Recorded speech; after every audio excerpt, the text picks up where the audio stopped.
Welcome to the Transform My Dance Studio podcast, the only podcast for dance studio owners, where each week we bring you business growth strategies to help you increase your profits, impact the lives of more students, while ensuring you get back some time to have a little life outside of the studio. It's time for you to become the go-to studio in your area. Now, here's your host, founder of the Dance Studio Owners Association, Clint Salter. Hey there, dance studio owners. Welcome to the Transform My Dance Studio podcast. It's Clint here, and I'm so thrilled that you're joining us for today's very special episode. Today, I'm so excited to be joined by the incredible Susie Moore. Now, Susie is an advisor to high-growth startups in Silicon Valley and New York City, and a life coach specializing in helping life-curious professionals find their passion and make an impact. Her first book, What If It Doesn't Work Out, debuted at #1 on the Amazon bestseller list in women and business. And she's also helped build 3 startups, all of which were sold. The most recent was sold for $405 million. Wow, Susie. We'd like to sell a dance studio for that amount. Susie is the resident life coach and columnist for Greatest. And when she's not working, Susie can be found exploring New York City. We were actually exploring it last night together, planning her travels and spending time with her very handsome and nice husband, Keith. You can tell him I said that. And their dog, Coco. Hey, Susie, thanks for joining us. Clint, thanks for the lovely intro. I'm so excited to be on your podcast today. Yeah, this is great. I'm excited to bring you to our studio owners. So, Susie, why don't you start by telling us a little bit about what you do and how you help your clients in your business? Yeah, so I really do consider myself a writer. My book, as you mentioned, What If It Does Work Out, is really targeted to largely a lot of corporate women or women who know they have more of an impact to give in their lives than they may be having right now. Some of them, really are kind of stuck in office jobs that they don't like. Some of them maybe just feel unfulfilled even in their home, whatever really their life consists of right now. And I help them start passion-based businesses and really starting from scratch with $0. So really making it real. I love that. Yeah, I think that, starting a business, there's a perception that it has to be so expensive or so overwhelming. And really, you can just get started with one client. It can be very, very simple. And I'm all about simplicity. It's so true. And the reason I wanted to bring you on, and when I've connected with Susie, for everyone that's listening, she's really about like building that kind of side hustle, I guess. Mm-hmm. And I know for a lot of our studio owners, a lot of you have full-time jobs and you've built a studio on the side and you're starting it and you're trying to make it work. So, Susie, I'm glad to have you here to chat about that. Today. So, I want to, because you work a lot with startups, as you said, and they're a huge kind of inspiration for you in your business. Mm-hmm. Why are you like obsessed with startups? What is it about startups that really kind of gets you going and has you passionate? Well, I think all great things have to, have an origin, right? And startups are kind of where we're our most creative. We have our most hustle. We really deliver our strongest ideas. Funnily enough, I was speaking to a millionaire recently, a multimillionaire, and she said, amongst her millionaire friends, she said, we all reminisce and talk about making our first million. After that, we don't even care. The stories aren't there anymore, right? It's kind of at the really early stages. There's so much magic and power in terms of getting started. And every great business that you see, every great brand, it all really started somewhere. So I feel like I add a lot of value to startups because they care so much about sprint goals, which is basically achieving a lot within a fixed period of time. I really believe in harnessing your creativity and maximizing it in the beginning when you really have that hunger. And I also know really what can transpire once, dedicated creative people, once they get together, once they keep moving forward, what can be achieved. It's remarkable. Like the only limits we have are the limits that we believe. So when we really stay focused and keep at it, it's amazing where just an idea can go. So true. So true. One of the things though, and I've seen this with our studio owners, is they're passionate about dance and teaching dance. And so they start a business, but then what's missing, and this is the work that we do, is, making that transition from the dance teacher to the dance studio owner. And they can become really overwhelmed quickly because they don't have the systems and the processes in place, and they can sometimes lose that passion. The reason they started the business no longer becomes what they need to grow a business, and so they kind of get a little bit lost. How do you kind of refine or reignite that passion that once was? So that's a very good point, Clint. I think that sometimes when we have a passion, we think it has to be a business, right? Or we can kind of force a business if it doesn't feel like us. And that, I mean, those things do happen. But often in business, when we know it's what we want, we know we're entrepreneurs, we know we want to keep forging ahead and we want to make our dream a reality, we just kind of lose sight of our why. Right? So slumps occur when we lose our hunger, right? And when we lose the focus and the reason as to why we built a business in the first place, when you ask a question to an entrepreneur, why did you start this business? They'll often give you a really good reason. Often it will sound inspirational. Often it will move you. People rarely say, oh, you start a business to make money, because there are lots of ways to make money outside of business too. So it's so important to remember why you're doing it in the first place constantly, almost like, have your own personal mission statement for why I'm showing up. I mean, no business is like roses all the time, right? There's collections and there's legal and there's people who let you down, right? But when you hold on to your why, it can certainly keep you centered and focused. Also, I think that once you're in a position to add more and more resources to your business, it's very, very important to add the right people who can help you to do the work that doesn't inspire you, that just kind of makes you feel fatigued, that you can outsource. In fact, a great piece of advice that I got from Sarah Blakely, who's the founder of Spanx. Love Sarah. Sarah. And Spanx was a side hustle, right? She was selling fax machines full time, and she was Spanx is the biggest, one of the coolest kind of side hustle stories. She said that letting go of control as a business owner was really hard for her as a Type A woman, but she made a rule in her business early on because she had to scale. Of course, become her billion-dollar brand now. She said that if someone could do it 80% as well as her, she would just like outsource it, let somebody else take care of it. And so I think having the right systems, like you said, and the people and the support in place is critical to your sanity. 100%. When's the right time to bring someone else on, to find that help? When do we go, okay, you know what? Now is the time that, for instance, in a studio, I need an office manager, or I need to bring a receptionist, or maybe just someone 10 or 15 hours a week to help with the admin side of things. And how do we know, when is the right time? Maybe when we're not really making a lot of money to be able to support that person. No, it's a very good question. My true advice is as soon as you can afford it. I mean, of course, we want to focus on our net profit, not just our sales. So we need to be making a good enough amount of cash for us to feel supported and to feel good. But the second you know that you have additional resources to invest in help, that frees you up to work in your zone of genius, right? Which not only makes you feel alive and awake and energized and happy, it'll grow your business faster because you're in a position to receive ideas and to act on things that feel instinctively good, and to free your mind of like that maybe that some of the day-to-day minutiae which somebody else can do very, very well for you if you can trust and allow, so that you can really keep coming back to your why and be focused on the work that feels most important to you. But really, as soon as you can afford it. Often, depending on how much money you're making in your business, you can do it as soon as within the first 6 months. Yeah, that's I love that. That's great advice. What advice do you give at the early stages when you have a client coming to you or someone coming into your program and they're about to they've got an idea and they're passionate about something and they want to make it a business? What are like those couple of main keys that you teach them to ensure that they set themselves up for hopefully success? Yes, great question. So I say that a really successful, side hustle or business, however you want to describe it, really sits at the intersection of three core things.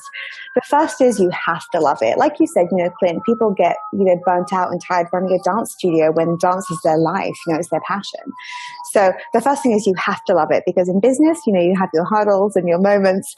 So your love of what you're doing will keep you going. So you have to love what you're doing. You can't just choose something for the money. In fact, one of my side hustle students, she wanted to create a shipping business, shipping in things from China. And I asked her, does she love that? Does she love the products? And she was like, no, I just know the margins are great. And she didn't stay at it. As soon as she had like 2 or 3 hurdles, she just gave it up. So whereas perhaps if maybe you speak to somebody who's so passionate about dance or life coaching or writing or really whatever it may be, or creating gorgeous custom bras, there are so many side hustle options, then your love of it will just keep you there. It'll keep you there. And even if you leave it for a while, you'll keep coming back. So you have to love it. Secondly, it should go without saying, but we need to remind ourselves, you have to be good at it. So just because you love something and because it's a hobby doesn't mean that you're necessarily like really, really good in a position maybe where you want to teach it or you want to create it and you want to dedicate a lot of time to it. So there has to be a certain amount of ease that comes to you when you do your hustle or run your business, because you're just naturally good at the one thing that you choose. So you have to love it. You have to be good at it. And also, thirdly, there has to be a market for it. So people love to be all Steve Jobsy, like, oh no, I'm going to be like a renegade and create this completely new thing that no one's ever heard of, and I'll like educate the market. You can do that, or you can just kind of start your business in a much simpler way, see what there already is a lot of demand for, see, for example, what type of businesses exist in your niche already, see how successful they are, look at their products and packages and services, and know that having competition is actually a really good thing, because it means that there is demand, there is an audience, there are people who are already paying for what you want to offer. So it's like your business is already validated. So you have to love it, you have to be good at it, and there has to be people who will pay you for it.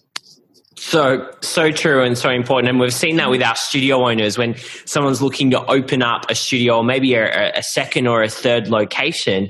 There's got to be a market there. Our studio owners have no problem with the love or the being good at it bit, but it's definitely, the market. Is there a market there for exactly what you want to sell, whether it be preschool classes or recreational classes or creating competition teams? So that's a really good point. I wanted to highlight that. I want to ask about some of the amazing people that you've had the opportunity to interview. And you mentioned Sarah Blakely from Spanx. You've spoken with Kris Jenner, Arianna Huffington. What are some of the key habits that you've seen, like in each of these people popping up time and time again, that you believe make a successful, are the ingredients for a successful business owner? That is such a good question. I love it. And I've actually thought about this and reflected on it a lot. And the qualities that seem to be consistent, which I've also seen in the CEOs that I've coached, the people who've achieved a lot of success in either a short amount of time or at a young age, or they've really had a very solid impact in the area where they're an expert, is, there's a few things. The first is they have managed their own fear. So it's not that they don't anticipate to feel afraid or to feel, outside of their comfort zone. They certainly don't have, there's not this absence of fear within them, but they've conquered the ability to manage their mind, manage their thoughts and their internal dialogue, so that their dreams, their vision and their goals are more important to them than their fear. So in any successful person's story, there's always like a new level, a new frontier. And each version of your life, each version of your growth and success demands a new version of you. Right. So whenever your business grows, or you have to speak to bigger audiences, or you create a new product, you enter a new market, there's always, that kind of fear that could keep you back if you allowed it. But all of these kind of successful people, they've managed their own mental faculties well enough that they don't let their fear stop them. They're not fearless. They just have really good management of their own fear. The second thing is that they all ask a lot of questions. So I think sometimes we feel like, as a boss, I should know the answer. Right? Oh, I don't want to ask somebody because I feel like I should know that, or I'm successful, so I should know how to manage that, or I should know how to launch that type of product, or I should know the behind the scenes or the technical nature of this or that. These women, they're always asking questions. They're always surrounding themselves by people that they can learn from, who are smarter than them, and they're not afraid of appearing they're not know-it-alls. They're not like, I know everything there is to know. I am the number one. No one can show me anything. They're constantly inquisitive, constantly asking questions, always asking how they can be better, how they can be faster, how they can be smarter. And they make it a real intention to be around people who can teach them things too.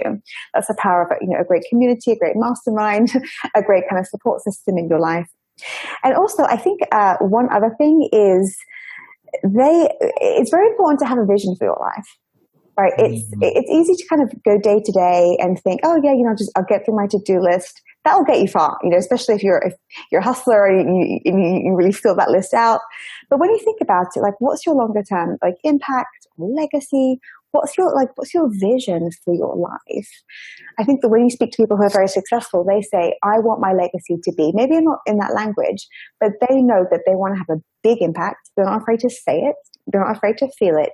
And that they're pretty clear, flexible, right? But certainly clear that they want to impact millions of people, reach hundreds of women, make millions of women feel more beautiful, bring the most important relevant information to the world, create products that allow women to feel this way or that way. And it's in the millions. So they think big and they have this clear vision, and that acts as their anchor because there's always something to be working towards.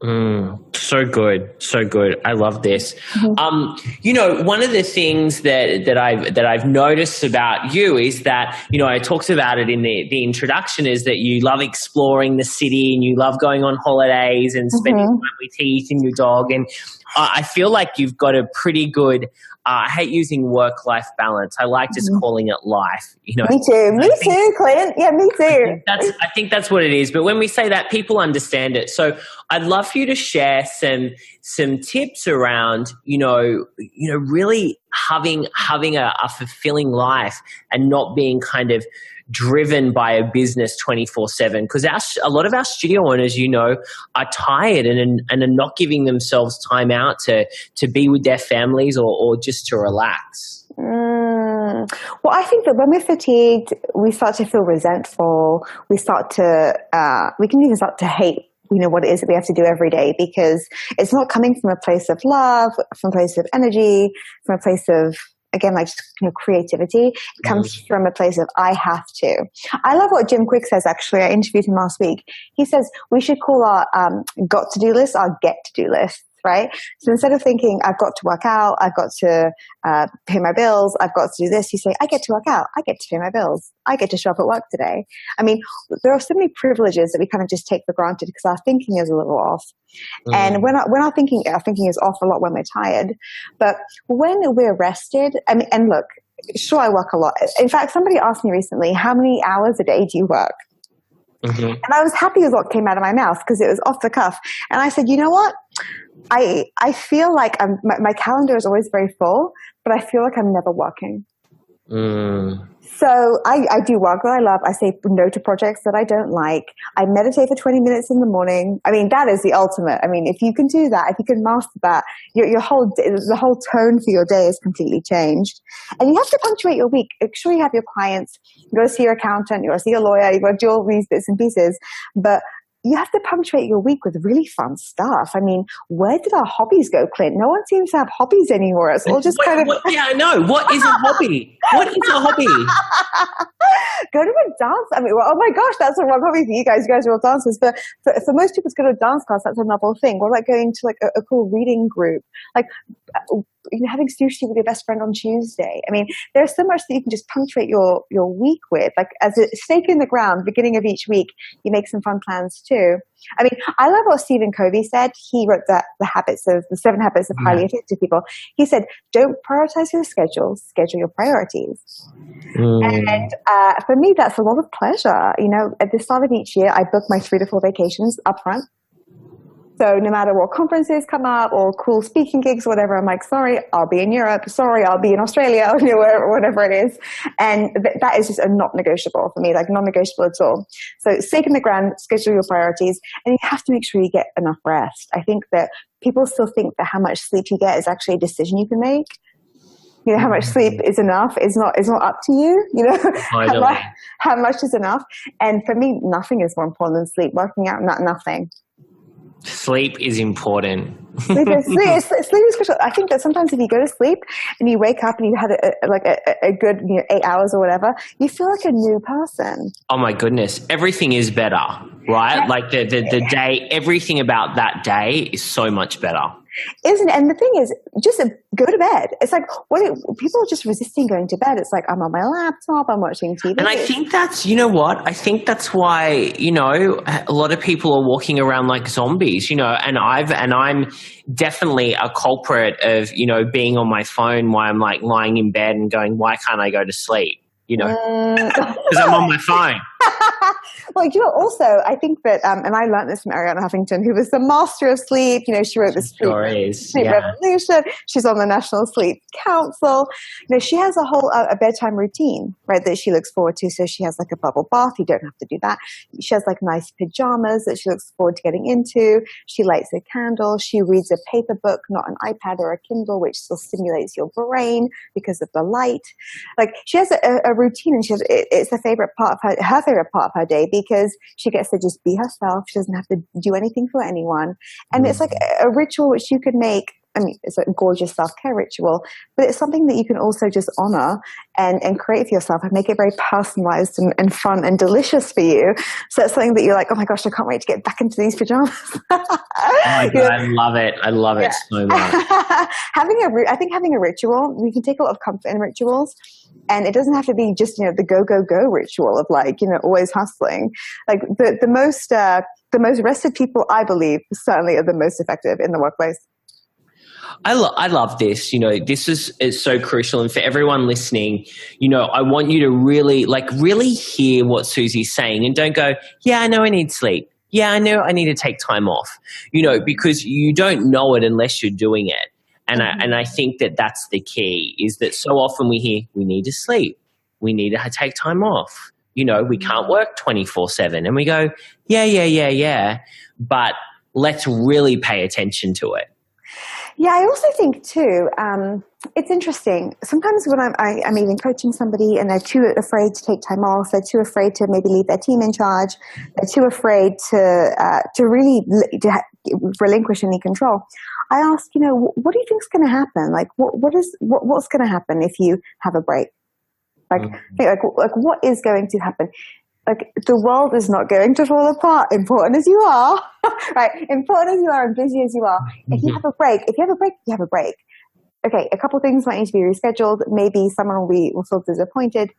But really, again, you schedule your priorities, you let people know in advance. Like, we don't need to catastrophize so much. I mean, it's a fact that Americans really don't take their time off at all. And it's almost like we need to give ourselves a bit of a break and just check ourselves. Check ourselves. We're not the general manager of the universe every single day. Us having a break, like, we could just have a bit of a laugh and not take everything so seriously. The world will survive. Humanity will survive if you have a break. I loved it. So true. Listen to Susie. She knows what she's talking about. Susie, I want to ask, last question as we wrap up. I want to know what your 3 tips for running a successful business are. We have so many studio owners that have big dreams that you talked about before. They want to impact more lives of children in their local area by having them experience their dance studio.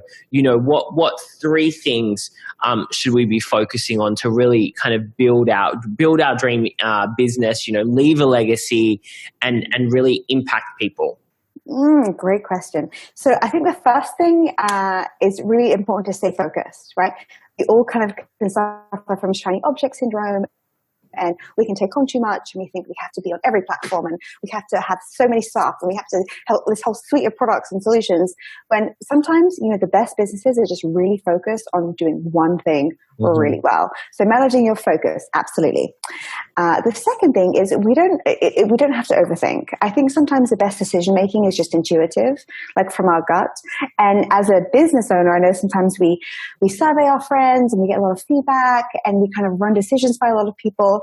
Whereas I feel the most successful decisions I've made and the most successful decisions I've seen other people make have been through just really trusting your own intuition and being guided by that, because it won't steer you wrong. And then finally, fun. I mean, what are we doing this for? We're all going to be dead in like 50 or 60 years, depending on your age. I mean, I'm 33. I remind myself constantly, if I am lucky, I've had a third of my life. It's out. Like the sand in the hourglass is down, right? So I want to have fun in my life, in my business. And I know for a fact that fun is contagious. It attracts people to me. It allows me to be creative and think bigger. So having fun and living your life and enjoying your business is critical. So important. Fun. Fun. Like put it on your screen, like put it on your mirror. Fun. The word fun, pleasure, joy. Really, what are we all doing this for, right? We create a business to create an impact and to enjoy it, right? So enjoy it. Totally with you there. Susie, I've loved this chat. Me too. I'd love to know, where can our studio owners go to find out more about you? Just to my website, which is Susie, SUSIE-MOORE.com. Awesome. What if we go to Susie Moore without the dash, what are we going to get? I think a photographer in Pennsylvania. But when you go to my site, sign up for my free weekly confidence injection if you want to be reminded of some of these tips every Sunday to start the week feeling really confident and alive. Oh, I love that. That's a great idea. Sunday, get an email, get ready, get you in the right mindset. Definitely be signing up for those. Mindset is everything, because success is an inner game, as we know.